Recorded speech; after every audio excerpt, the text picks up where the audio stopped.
Hello students of class 7th, हम आप लोगों के एसएसटी पार्ट की शुरुआत करते हैं आज ज्योग्राफी से। फर्स्ट चैप्टर है कंपोनेंट्स ऑफ एनवायरनमेंट। ठीक है बेटा, तो अब आप लोगों को एसएसटी की शुरुआत करनी है कंपोनेंट्स ऑफ एनवायरनमेंट से। जो भी बोर्ड पे मैं लिख रहा हूँ और समझा रहा हूँ ढंग से आप लोग समझेंगे, फिर हम चैप्टर्स की एंडिंग करके साथ पीडीएफ फॉर्म में क्वेश्चन आंसर एक्सरसाइजेज आपको मिल जाएंगे और वो आपको क्लास वर्क कॉपीज़ में करके रखने अपने। ठीक है, और वो कंपलसरी वो करनी है ना। चलिए, तो कंपोनेंट्स ऑफ एनवायरनमेंट में हम बात करते हैं। पहली बात चैप्टर के नाम की, एनवायरनमेंट क्या होता है। देखिए, एनवायरनमेंट नॉर्मल सी बात है, आप लोगों ने अपने प्रीवियस क्लासेस में पढ़ा है। एनवायरनमेंट क्या है? जो हमारे आसपास है ना, हमारी सराउंडिंग्स। अब हमारी सराउंडिंग में क्या है? मेरी सराउंडिंग में बोर्ड है, ये बॉटल है ना, हवा है, पानी है, बेंचेस हैं, चेयर्स हैं, बहुत सारे लोग हैं। तो क्या ये सब एनवायरनमेंट है? बिल्कुल हाँ, ये सब एनवायरनमेंट है। यानी कि जो भी आपको आपके आसपास दिख रहा है, आप महसूस कर रहे हैं, वो सब एनवायरनमेंट का पार्ट है। Everything is environment around you. तो देखिए, एनवायरनमेंट की डेफिनेशन यही कहती है, फर्स्ट लाइन बिल्कुल पेज नंबर 5 जो आपका कंपोनेंट्स एनवायरनमेंट, एनवायरनमेंट हेडिंग के नीचे, the term environment refers to the surroundings और conditions within which a person, animal और अ प्लांट एग्जिस्ट। उसके आसपास कोई भी पर्सन हो, प्लांट हो, एनिमल हो, उसके आसपास जो भी चीज़ है जो महसूस कर रहा है, देख रहा है, जिसकी मदद ले रहा है अपने जीवन के लिए, वो सब एनवायरनमेंट है। It is a combination of natural and human made phenomena. ये दोनों तरीके से हो सकता है, नेचुरल भी हो सकता है, जैसे फॉर एग्जांपल बहती हुई नदी, ये हवा, ये सब नेचुरल है, पानी, ये सब नेचुरल है। और मेन मेड क्या है? ह्यूमन मेड क्या है? ये टेबल, ये चेयर, ये बोर्ड, ये ह्यूमन मेड है। ये बॉटल है ना, मोबाइल जो हम यूज़ कर रहे हैं, तो जो ह्यूमन ने बनाई है फैक्ट्रीज में अपनी मेहनत से, वो ह्यूमन मेड है। और जो नेचुरली हमको मिली है वो नेचुरल है। तो हम एनवायरनमेंट को दो पार्ट में बांट सकते हैं, नेचुरल और ह्यूमन मेड, है ना। सॉरी, ये मैंने गलत कर दिया। हम एनवायरनमेंट को दो पार्ट में बांट सकते हैं, नेचुरल और ह्यूमन मेड, है ना। जो नेचुरली हमको मिला है, जैसे कि एयर नेचुरल है ना, वाटर नेचुरल है, फॉरेस्ट नेचुरल है जो हमको दिखते हैं। ह्यूमन मेड क्या है? नॉर्मल सी बात है, जो हमारे पास चेयर है, टेबल है, ठीक है, मोबाइल फोन है, जो भी चीज़ आपके माइंड में आ रही है जो ह्यूमन ने बनाई है, वो सब ह्यूमन मेड एनवायरनमेंट है। ठीक है, अब आपको ध्यान रखना है कि जो एनवायरनमेंट है, फिर उसके दो पार्ट होते हैं इसी वे में।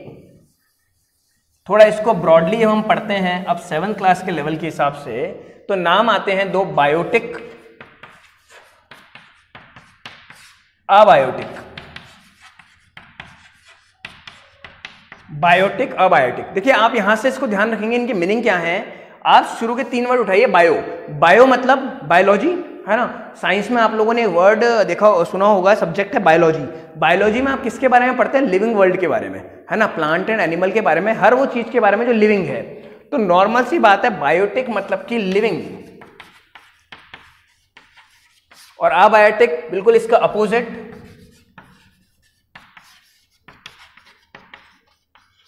Non living. तो बायोटिक लिविंग है, अबायोटिक नॉन लिविंग है।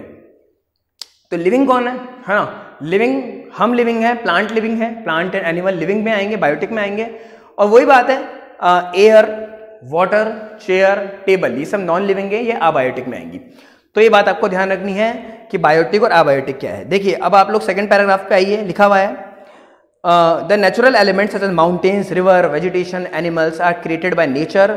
This is called natural environment. It include the biotic and abiotic component. एक एनवायरनमेंट में हमारे आसपास क्या है? बायोटिक चीजें भी हैं, लिविंग भी हैं, और अबायोटिक यानी कि नॉन लिविंग भी प्रेजेंट हैं। ठीक है, फिर हेडिंग है नेचुरल एनवायरनमेंट। इसमें वही बात है, natural environment of an organism consist of those elements that are provided by nature, जो नेचर को उसने प्रोवाइड किए गए हैं। The natural environment is made up of 2 kind of component, biotic component and abiotic component. देखिए, जो आपका abiotic component लिखा हुआ है, उसमें ब्रैकेट में नॉन लिविंग भी लिखा हुआ है ना। तो वही बात है, पेज टर्न कीजिए, page number 6, biotic component heading है। वही बात है जो मैं बता रहा था, the biotic component comprise living beings like microorganism, plants and animal including man, है ना। जो लिविंग है, जो सांस ले रहे हैं, वो बायोटिक हैं। तो अबायोटिक क्या है फिर? The abiotic component comprises the inorganic और non living things in the environment. ठीक है, based on the physical state and characteristic they are divided into. अब ये नीचे आएगा, है ना, कि लिथोस्फीयर, एटमॉस्फेयर, हाइड्रोस्फीयर, ये सब अबायोटिक कंपोनेंट हैं। ठीक है, इसको हम ये क्या है, लिथोस्फीयर, हाइड्रोस्फीयर, एटमॉस्फेयर, ये अगले पार्ट में बात कर लेंगे। अभी आपको यहाँ पे ये बात ध्यान रखनी है, एनवायरनमेंट क्या है, हमारे आसपास जो भी प्रेजेंट है वो एनवायरनमेंट है। हमारा एनवायरनमेंट दो है, नेचुरल, ह्यूमन मेड, है ना। अब नेचुरल के भी हमने पार्ट किए थे, बायोटिक, अबायोटिक। बायोटिक मतलब लिविंग वर्ल्ड, लिविंग जो है वो बायोटिक है, और अबायोटिक मतलब नॉन लिविंग। फिर अबायोटिक में क्या क्या आएगा, है ना, ये आप लोगों को आगे पढ़ना है, वो पार्ट नंबर 2 में बात करेंगे। आप लोगों को पार्ट नंबर 1 समझ में आया होगा, ठीक है। आप इसको वीडियो को अगर नहीं आता है तो आप बार बार देख सकते हैं, ये आपके पास ऑप्शन है, ठीक है। उसके बाद जब ये चैप्टर्स, वही मैंने बताया, एंडिंग होगी इसकी, हम ऐसे इसको पढ़ेंगे, कुछ लिखना नहीं है आपको, सिर्फ समझते जाना है। अभी अगर कुछ लगता है आपको कि लिखने लायक है तो आप रफ कॉपी साइड में रखिए और उसमें लिख सकते हैं। फेयर कॉपी में अभी कुछ नहीं करना है, फेयर कॉपी में क्वेश्चन आंसर्स होंगे, एक्सरसाइज होंगी जो आपको सेंड कर दी जाएंगी, है ना। So thank you.